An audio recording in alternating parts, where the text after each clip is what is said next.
কেটে রাখা আলু দিয়ে দিচ্ছি, কেটে রাখা পেঁয়াজ, টমেটো, কাঁচা লঙ্কা দিয়ে দিচ্ছি, পরিমাণ মতো নুন, সামান্য একটু হলুদ, সামান্য একটু মিষ্টি, সামান্য একটু তেল।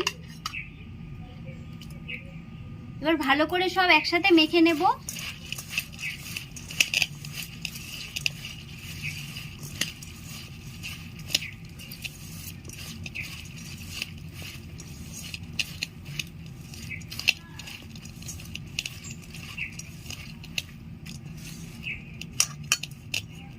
পরিমাণ মতন জল দিয়ে দেব।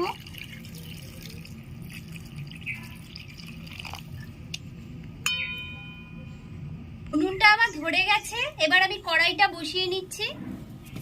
বন্ধুরা, এবার আমি ঢাকাটা চাপা দিয়ে দিচ্ছি। বন্ধুরা, ঢাকাটা একটু খুলে নিচ্ছি।